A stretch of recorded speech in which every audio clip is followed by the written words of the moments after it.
सुबह का समय, गांव का एक छोटा सा घर जिसके आंगन में तुलसी का एक पेड़ लगा था।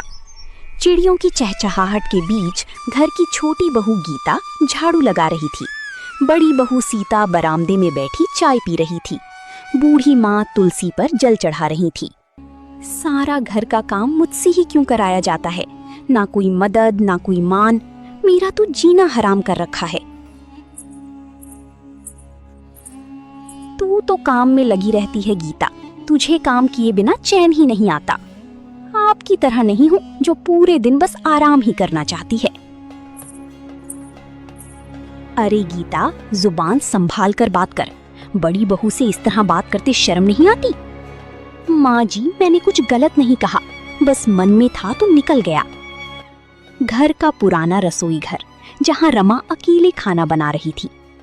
सुबह से अब तक एक पल भी नहीं बैठी। माँ जी को तो बस बड़ी बहू में ही दीवी दिखती है और मैं तो बस नौकरानी बनकर रह गई हूँ। तभी गीता का पति अमन रसोई में आता है। गीता, कुछ मदद कर दूं? नहीं जी, आप तो बस मजदूरी करने जाने की तैयारी कीजिए, जैसा कि आपकी घरवाली चाहती हैं। मैं कर लूंगी घर का काम अकेली। गीता, माँ को कुछ समझाना मुश्किल है। वो बचपन से ही भैया को ज्यादा मानती आई हैं और बहू के रूप में भी वो सीता को ही देखती हैं। दोपहर का समय, आंगन में माँ और सीता बैठी थी। सीता बेटी, तू तो इस घर की लक्ष्मी है। तेरे भाग्य से ही मेरे घर में पोता हुई है। माँ जी, ये सब आपका आशीर्वाद है। और उस गीता को देखो, वो तो बस अपनी दुनिया में मस्त रहती है। हाँ, बस खुद को ही चालाक समझती है वो।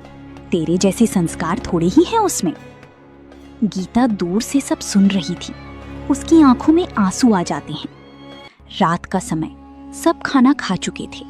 गीता चुपचाप बर्तन धो रही थी। गीता, तुम्हें बुरा लगा जो माँ ने कहा? देखो, मैं माँ की तरफ से माफी मांगता हूँ। नहीं अमन जी, अब तो आदत सी हो गई है, लेकिन दर्द तो होता ही है ना। गीता, हम अभी कुछ बदल तो नहीं सकते, पर मैं हमेशा तुम्हारे साथ हूँ। बहू अमन को समझा दो कि गीता को ज्यादा सिर चढ़ाना ठीक नहीं। औरतों को उनकी जगह पता होनी चाहिए। आप चिंता ना करें माँ जी, मैं सब संभाल लूंगी।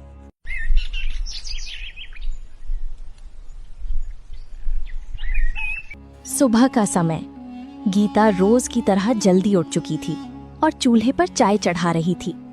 बाहर से माँ और सीता की हंसी की आवाज आ रही थी।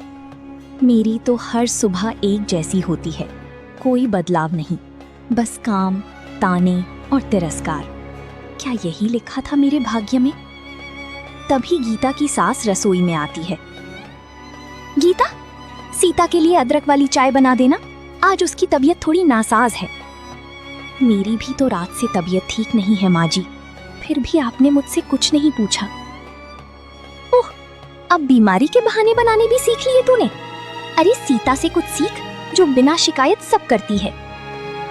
गीता चुपचाप आंसू रोकते हुए चाय में अदरक डालने लगती है। उधर बड़ा भाई रवि काम से लौटता है।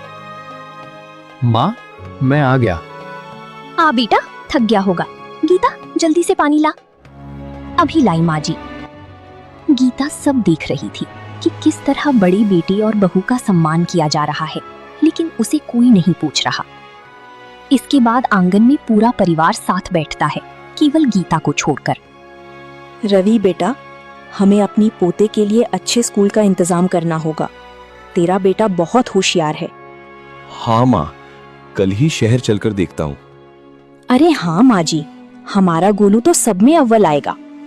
माँ, गीता भी तो पढ़ी लिखी है, वो भी घर के बच्चों को पढ़ा सकती है। इस बहाने कुछ कमाई हो जाएगी। हमें किसी परदेसिन की पढ़ाई की जरूरत नहीं। हमारी बहू तो सीता है, गीता तो बस बोझ है। सन्नाटा छा जाता है। गीता कलेजे पर हाथ रखकर दूर खड़ी सब सुनती है। रात का समय, अमन और गीता अपने कमरे में बात कर रहे थे। गीता, मुझे शर्म आती है कि मैं तुम्हारा पति होकर भी मैं कुछ नहीं कर पाता। ऐसा मत कहिए, आप ही तो मेरी सबसे बड़ी ताकत हैं। आप हैं तभी मैं सह पा रही हूँ। एक दिन सब बदलेगा गीता, बस थोड़ा धैर्य रखो। धैर्य की भी एक सीमा होती